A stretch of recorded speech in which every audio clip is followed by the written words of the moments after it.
Hello everyone, स्वागत है आप सभी का किरोशा पैरामेडिकल क्लासेस के अंदर।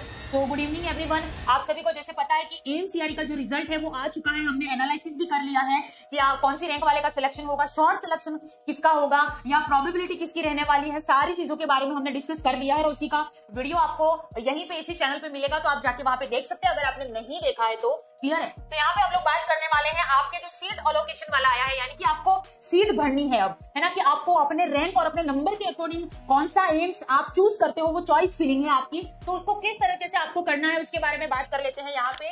तो चलिए स्टार्ट करते हैं। वीडियो को पूरा जरूर देखना, ज्यादा से ज्यादा शेयर कीजिएगा ताकि बच्चे बिल्कुल भी कंफ्यूज ना रहे और व्यवस्थित तरीके से उसको भरे टिल डेडलाइन, लास्ट डेट से पहले उसको भरना है। चलिए, तो यहाँ पे इंपॉर्टेंट डेट्स पहले तो याद रखिए। लास्ट डेट चॉइस फिलिंग की सबसे इंपॉर्टेंट चीज याद रखिएगा, आज ही भर दीजिए आप लोग। मैं तो कहती हूँ कि बिल्कुल लास्ट तारीख का वेट कभी नहीं करना चाहिए। क्लियर है। तो देखिए, last date for choice filling जो है वो आपकी 6 अक्टूबर 2025 शाम को 5 बजे, यानी कि 6 अक्टूबर से पहले, ये आने वाला है 6 अक्टूबर, ठीक है। 6 अक्टूबर शाम की 5 बजे से पहले आपको अपनी चॉइस फिलिंग भर देनी है।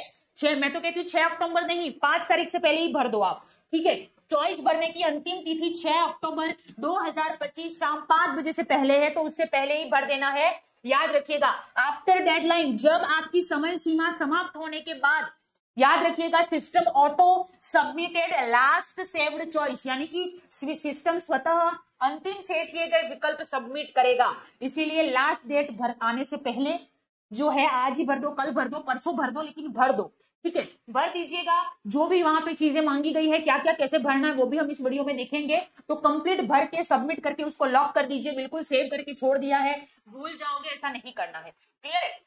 तो ये चीज याद रखिएगा, no editing after submission and locking. याद रखिएगा, इस डेट निकलने के बाद और आपने एक बार भर दिया, उसमें सबमिट दबा दिया, लॉक कर दिया उस पेज को, उसके बाद में वापस ओपन नहीं होगा किसी भी हालत में, कोई कुछ नहीं कर सकता। इसीलिए ध्यान से भरना है, उसके बाद सबमिट करना है और लॉक कीजिएगा। क्लियर है, इस बात का ध्यान रखना है। नेक्स्ट क्वेश्चन, नेक्स्ट यहाँ पे की रूल्स आपको ध्यान में रखने हैं कि choice can be edited till deadline if not locked, यानी कि 6 अक्टूबर डेट याद रखिएगा। 6 अक्टूबर से पहले यदि लॉक नहीं किया है आपने, लास्ट में पूरा भरने के बाद एक सबमिट पे क्लिक करना है और लास्ट में लॉक पे क्लिक करना है आपको। क्लियर है। तो अगर आपने ये सबमिट और लॉक पे क्लिक नहीं किया है, क्लियर है, तो उससे पहले आप एडिट कर सकते हो, है ना, उससे पहले आप एडिट कर सकते हो। लेकिन ये आपने एक बार क्लिक कर दिया, उसके बाद में आपके पास कोई चॉइस नहीं रहेगी, आप रीओपन नहीं कर सकते उसको। क्लियर है। तो ये लिखा हुआ, यदि लॉक नहीं किया गया है तो समय सीमा यानी कि 6 अक्टूबर से पहले सारे विकल्प ओपन रहेंगे, आप चेंजेस कर सकते हैं, उसके बाद नहीं कर सकते। नेक्स्ट, वंस लॉक्ड, एक बार लॉक करने के बाद नो चेंज, कोई बदलाव अलाउड नहीं होगा इवन बिफोर डेडलाइन। याद रखिएगा, लॉक हो गया एक बार, उसके बाद में अगर 6 अक्टूबर नहीं भी आया है फिर भी आपका रीओपन नहीं होगा, किसी भी हालत में नहीं होगा। इस बात का ध्यान रखें, इसे ध्यान से भर के अच्छे से 3 बार चेक करके और फिर आपको सबमिट करके लॉक कर देना है अपनी जो सीट अलोकेशन वाला है उसको। Clear. If no choice saved, अगर आपने कोई चॉइस नहीं भरी और वो चॉइस सेव नहीं हुई है, वो भी ध्यान रखना, उसको भी वेरीफाइड कर लेना कि आपने चॉइस भर दी है और वो सेव नहीं हुई है, candidate will not be considered for any round. तो क्या यदि कोई विकल्प सेव नहीं किए गए हैं, सेव नहीं हुआ अगर विकल्प, तो उम्मीदवार किसी भी राउंड में सम्मिलित नहीं होगा। इस बात का ध्यान रखिएगा, अगर आपने लॉक नहीं किया अच्छे से सेव करके तो आप डिस्क्वालिफाइड हो जाओगे। नेक्स्ट, एलिजिबिलिटी क्राइटेरिया आपको पता है, सेलेक्ट क्वालिफिकेशन पे सेलेक्ट करना है। एक्सपीरियंस क्राइटेरिया आपके दिया हुआ है एज पर एडवर्टीजमेंट, तो आप उसमें भर सकते हैं, यानी कि विज्ञापन नोटिस संख्या 278//2025 के अनुसार योग्यता और अनुभव का चयन करें। ध्यान से पढ़ना, आपके पास एक्सपीरियंस है, क्या योग्यता है, उसके अकॉर्डिंग मैं बताऊंगी आपको कैसे करना है। नेक्स्ट है, eligibility will be verified at later stage, यानी कि पात्रता बाद में सत्यापित की जाएगी कि आप एलिजिबल हो या नहीं हो। क्लियर है। Incorrect claim may lead to cancellation of the candidature, गलत दावा करने पर आवेदन रद्द किया जा सकता है। अगर आपके पास फेक एक्सपीरियंस है और आपने ऑनलाइन भर दिया, वही आपको डीवी में लेके जाना है डॉक्यूमेंट वेरिफिकेशन में, आपने कुछ भी फेक लिया, कुछ भी किया, तो वो रद्द हो जाएगा, गलत हो जाएगा। इसलिए गलत चीज भरनी ही नहीं है, जो आपके पास है वही आप भरो। क्लियर है। नेक्स्ट, चॉइस फिलिंग प्रोसेस क्या रहेगा, सबसे पहले आप लॉग इन करेंगे एक्सरसाइज चॉइस पे, ठीक है। नेक्स्ट आपको क्या करना है, यानी कि लॉग इन करें, एक्सरसाइज चॉइस जो आती है उसके ऊपर सेलेक्ट एलिजिबल क्वालिफिकेशन यानी कि पात्र योग्यता को आपको चयन करना है सीआरई 2025 को। Add institute hospital in order of for preference, जो आपको प्रेफरेंस मिलेंगी उसमें आप अपना इंस्टीट्यूट और हॉस्पिटल को सेलेक्ट कीजिए कि आपको कौन सा चाहिए। संस्थान अस्पताल प्राथमिकता क्रम में जोड़ना है आपको। सेव चॉइस, और हाँ याद रखिएगा इंपॉर्टेंट बात, जब आप चॉइस फिलिंग कर लें हॉस्पिटल का नाम इसी सेंस में भाई मुझे चाहिए, और जो दूसरे हॉस्पिटल थे उसका आपने भरा अगर आपको वो चाहिए तो क्लियर, उसके बाद सेव जरूर करना, ये नहीं भूलना है। सेव नहीं करोगे कोई मतलब नहीं रहेगा, डिस्क्वालीफाइड हो जाओगे। क्लियर है। नेक्स्ट है final step, lock choice mandatory for participation. याद रखिएगा फ्रीक्वेंटली भी आप चॉइस कर सकते हैं, अपने अकॉर्डिंग अलग अलग एम्स भर सकते हैं, आपके विकल्प बार बार सेव जरूर कीजिएगा। जैसे कि आपने एक भरा सेव, सेव ऑप्शन है तो उसको भी क्लिक करना है आपको, ये बात याद रखिएगा। और लास्ट में लॉक पे क्लिक करना, जब आप फाइनली एक बार चेक करो कि हाँ मैंने जो जो चीजें भरी है सेव करी है वो भी देख लेना, और एक्यूरेट करी है, एक्यूरेट भरी है सारी चीजें, उसके बाद में सबमिट करके लॉक कीजिएगा। इस बात का ध्यान रखना है, 10 बार देखना पड़े तो देख लेना उसको, लेकिन ढंग से भरना। नेक्स्ट आगे बढ़ने से पहले जो भी बच्चे अभी एनसीआरई के अंदर सेलेक्ट नहीं हुए हैं, निराश नहीं होना है। किरोशा पैरामेडिकल हमेशा की तरह आपके साथ है, आज भी है, कल भी थी और हमेशा रहेगा। तो आपके लिए कोर्स अवेलेबल है, हॉस्पिटल अटेंडेंट का लाइव रिकॉर्डेड है, 999 में अवेलेबल है। इस नंबर पे आपको कांटेक्ट करना है। 1499 में एमसीक्यू क्रैश कोर्स है, जिसमें आपको recorded live classes, notes, test, experience faculty से पढ़ने का मौका, हाई क्वालिटी कंटेंट, और महीने में एक बार आपसे बातचीत की जाएगी। तो ये सारी चीजें आपको मिल रही है, तो इस नंबर पे आपको कांटेक्ट करना है। और हमारे हॉस्पिटल अटेंडेंट की बुक भी है, आपको पता है, तो वो बुक भी बहुत शानदार है। अगर आप आगे तैयारी करना चाहते हैं तो वो जरूर आप परचेस कीजिए, उसके लिए भी सेम नंबर है। यस, अब बात करते हैं कि आप भरेंगे कैसे। क्लियर है, तो देख लीजिए, जैसे ही आप एम्स की वेबसाइट पे जाएंगे इस तरह से आपका पेज जो है वो ओपन हो जाएगा। अब आपको सीआरई 2024 पे नहीं 2025 पे क्या करना है, क्लिक करोगे आप व्यू डिटेल पे। जैसे ही क्लिक करोगे, एक बच्चे ने भरा है तो उससे हमने लिया है। क्लियर है, क्योंकि कैसे कैसे भरना है उन्होंने भेजा है हमको, ताकि हम आप लोगों को बता सके जिनको नहीं समझ आ रहा है कि कैसे भरना है। क्योंकि इसमें गलती करोगे तो कितने भी अच्छे नंबर होंगे, कितनी भी अच्छी रैंक होगी, डिस्क्वालीफाइड हो जाओगे। और ऐसा मत करना, नहीं तो आपके लिए बहुत मुसीबत हो जाएगी। इसलिए ध्यान से भरिएगा, ठीक है, और ध्यान से इस वीडियो को भी देखिएगा। तो यहाँ पे व्यू डिटेल पे आप जैसे ही क्लिक करोगे, नेक्स्ट पेज इस तरीके से ओपन होगा। वहां पे आपको आपकी कैंडिडेट आईडी भरनी है, मोबाइल नंबर भरना है, पासवर्ड आपको याद है तो ठीक है, वरना फॉरवर्ड पासवर्ड करके लॉगिन करिएगा। यहाँ से इस तरह से पेज ओपन होगा।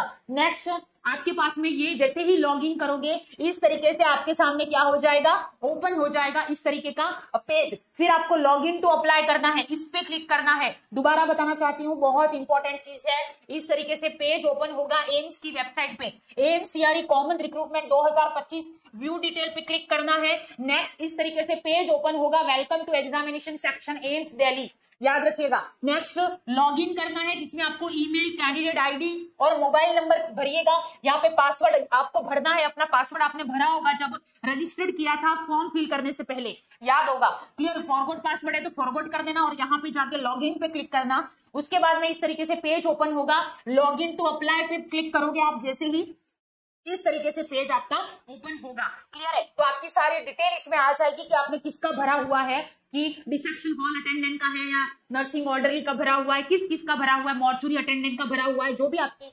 क्वालिफिकेशन है यहाँ पे वो यहाँ पे आ जाएगी। क्लियर है, और यहाँ पे आपकी कौन सी शिफ्ट में आपका एग्जाम था वो भी यहाँ पे आपकी सारी चीजें डिटेल आपकी आएगी। उसके बाद में आपका क्या होगा यहाँ पे कि उसके बाद सीट एलोकेशन पे आपको जाना है, और यहाँ पे आप जो है वो अपना जो भी डाटा यहाँ पे मांगेंगे, वो ये बच्चे का था इसलिए हमने हिडन कर दिया है, तो ये डाटा आपको भर देना है। क्लियर है, जो भी डाटा आपका मांगा गया है यहाँ पे वो आपको इसमें भर देना है। क्लियर है, सब समझ गए आप। एक्सरसाइज चॉइस पे आप क्लिक करोगे, मैंने पहले ही बताया है आपको। उसके बाद में सेम चीज यहाँ पे आपकी, ये सबसे इंपॉर्टेंट बात है, जब आपका ये पेज ओपन होगा एक्सरसाइज चॉइस पे आप क्लिक करेंगे, ठीक है, उसके बाद में आपका यहाँ पे जो है वो इस तरीके का एक्सपीरियंस का पेज ओपन होगा।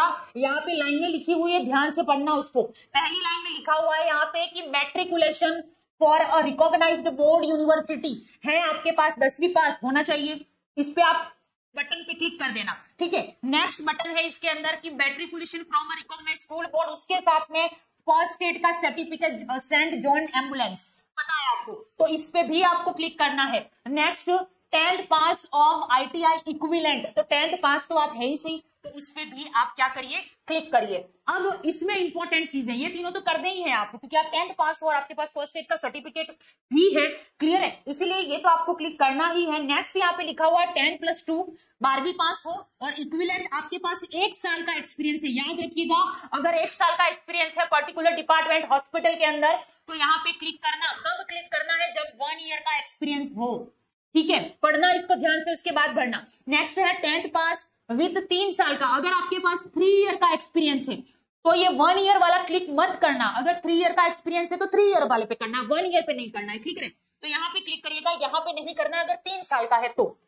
नेक्स्ट, मैट्रिकुलेशन 10th इक्विवेलेंट पास रिकॉग्नाइज्ड बोर्ड से हो और आपके पास में अगर किसी सेंट्रल या फिर स्टेट गवर्नमेंट का जो है वो आपने कहीं पे जॉब किया है, स्टेट गवर्नमेंट में या फिर सेंट्रल गवर्नमेंट में, क्लियर है, तो यहाँ पे और 1 ईयर का एक्सपीरियंस है आपको 50 बेडेड हॉस्पिटल में, तो आपको ये नहीं भरना है 1 ईयर वाला, आप इस पे क्लिक कर लेना, क्लियर है। याद रखना, सेंट्रल गवर्नमेंट या फिर स्टेट गवर्नमेंट में अगर आपको आपके पास एक्सपीरियंस है तो आपके जो है वो चांसेस बढ़ जाते हैं दूसरों के मुकाबले, क्लियर है, इसको ध्यान से पढ़ना है और भरिएगा, इस बात का ध्यान रखना, नहीं समझना 10 बार देख लेना, लेकिन सही से भरिएगा, ठीक है। उसके बाद में सेव करना है भाई, सेव, ये भर जाए, ये चॉइस फिलिंग आप क्लिक करो, ध्यान से पढ़ पढ़ के भरना, जो आपके पास है वही भरना, डीवी में वही मांगेंगे वो लोग, क्लियर है। उसके बाद सेव एंड प्रोसेस्ड कर लेना, उसके बाद में आपके पास में ये चॉइस आ जाएगी, सर्च हॉस्पिटल, आपके पास में आपको कौन सा चॉइस इसके अंदर चाहिए, वो सारी चीजें यहाँ पे आएंगी, hospital attendant, dissection hall attendant, कितनी सीट थी, और आपको यहाँ पे अपनी चॉइस भरनी है, ठीक है, आपका कौन सा है, मतलब आप हॉस्पिटल अटेंडेंट एम्स भुवनेश्वर जाना चाहते हो, ओबीसी से हो, तो आप अपनी चॉइस फिलिंग भरो, इस तरीके से आपको ओपन, इस तरीके से आपके पास में होगा, और आपको क्या करना है, ये भरना है अकॉर्डिंग टू आपका, जो भी आप मॉर्चुरी से हो, एमटीएस किया है, या फिर dissection hall attendant, nursing orderly, hospital attendant, जो भी यहाँ पे होगा वो आ जाएगा, और उस अकॉर्डिंग अपना एम्स भर लेना, क्लियर है सबको, तो ये याद रखिएगा, और यहाँ पे सेव करना नहीं भूलना है। Seat allocation policy, only candidate will submitted and locked choice will be included, याद रखना, सबमिट करके लॉक करोगे तो ही आप इस सीट एलोकेशन में इंक्लूड रहोगे, इसलिए ध्यान से भरिएगा, मैं बार बार बोल, केवल वही उम्मीदवार शामिल होंगे जिन्होंने विकल्प सबमिट और लॉक किए हैं। नेक्स्ट, अलोकेशन बेस्ड कैसे होगा, मेरिट के अकॉर्डिंग और रैंक के अकॉर्डिंग आपको अलोकेशन मिलेगा, जिसकी अच्छी रैंक है उसको पहले जो चॉइस फिलिंग भरेगा वो मिल जाएगा, आपकी रैंक अगर थोड़ा पीछे है तो आपको कोई दूर दूर का एम्स भी मिल सकता है, जो भी हो, नौकरी इंपॉर्टेंट है। कैटेगरी वाइज मिलेगा आपका SC ST OBC general EWS PWD ex serviceman, क्या आपकी कैटेगरी है वो इंपॉर्टेंट है, क्योंकि उसके अनुसार आपका रैंक वगैरह होता है ना, कितने मार्क्स वगैरह। तो अवेलेबल वैकेंसी और कहाँ पे कितनी वैकेंसी है, जैसे कि मान लो जोधपुर में 8 वैकेंसी है हॉस्पिटल अटेंडिंग की, सॉरी चॉइस की कुछ है, तो 24 है, सपोज एग्जांपल दे रही हूँ, ठीक है, तो वहां पे चॉइस ऑलरेडी फिल हो चुकी है, आपसे आगे बच्चे हैं और आपको चाहिए, आपका नंबर 25वां है, तो नहीं मिलेगा, सीट जितनी है उतना ही भर गया, उसके बाद आपको दूसरा एमसी लेना पड़ेगा, क्लियर है। प्रेफरेंस फील्ड, भरे गए विकल्प के अकॉर्डिंग ही आपको सारी चीजें मिलेंगी, ठीक है। System behaviour if not submitted and lock, यदि सबमिट और लॉक नहीं किया गया, सिस्टम जो है वो ऑटोमेटिकली 6 अक्टूबर शाम 5 बजे बंद हो जाएगा, तो उसका वेट नहीं करना है, इसका ध्यान रखिएगा। इफ नथिंग सेव, अगर कुछ भी सेव नहीं हो रहा है तो candidate is out of seat allocation, out हो जाओगे, अगर सेव नहीं किया तो सेव करना जरूरी है, क्लियर है। यदि कुछ भी सेव नहीं किया गया, उम्मीदवार सीट आवंटन इस और भविष्य के राउंड से भी बाहर हो जाएगा, यानी कि फ्यूचर में कोई इस वैकेंसी के लिए आप मतलब MCRE 2025 के लिए एलिजिबल नहीं हो, वेटिंग लिस्ट वगैरह कुछ भी आता है तो, क्लियर है। नेक्स्ट है कैंडिडेट के लिए एडवाइस है, हमारी तरफ से ध्यान से सुनिएगा, आपने पूरा भर दिया, सेव कर लिया, अपनी चॉइस फिलिंग कर ली, उसको भी सेव कर लिया, जैसे जैसे एक्सपीरियंस आपके पास है, जो जो आपके पास क्वालिफिकेशन है, इस अकॉर्डिंग आपने टिक लगा दिए, उसके बाद review choice carefully before locking, मैं तो कहती हूँ 3 बार या 4 बार देख लो, एक बार की सब मैंने चीजें सही भरी है,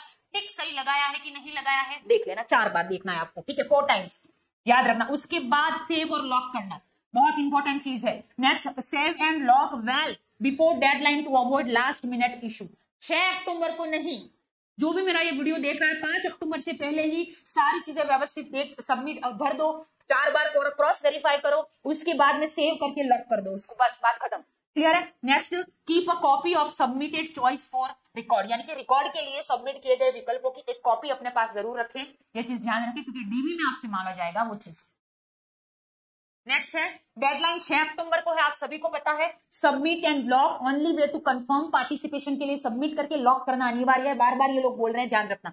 इनकम्प्लीट और नो सबमिशन, अगर इनकम्प्लीट सबमिशन है यानी कि जो भरना मांगा है वो आपने नहीं भरा अच्छे से, ठीक है, तो भी आप डिस्क्वालीफाइड हो जाओगे। सबमिट नहीं किया, लॉक नहीं किया, सेव नहीं किया, तो भी डिस्क्वालीफाइड हो जाओगे। इसलिए ध्यान से हर चीज भरनी है आपको, नहीं तो डिस्क्वालीफाइड हो जाओगे, ठीक है। यस, और जो भी बच्चे आगे की तैयारी करना चाहते हैं उनके लिए शानदार ऑफर के साथ में किरोशा पैरामेडिकल पे लाइव क्लासेस तो चलती ही हैं। उसके अलावा आपके पास कोर्स अवेलेबल है, 999 में अवेलेबल है। इस नंबर पे आप कांटेक्ट करिएगा।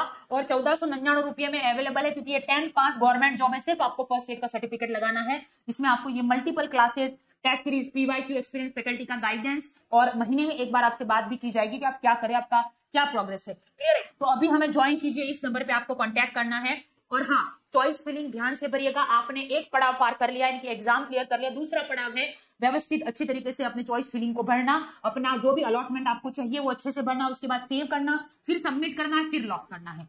5 तारीख से पहले कर लेना है, हमें लास्ट डेट का वेट नहीं करना, इतना रिस्क नहीं लेना है, ठीक है। बार बार जॉब नहीं मिलती है इतनी अच्छी, आपको जॉब मिली है सेंट्रल गवर्नमेंट की, तो ध्यान से डेडलाइन से पहले भर देना, बिल्कुल भी इंतजार नहीं करना है।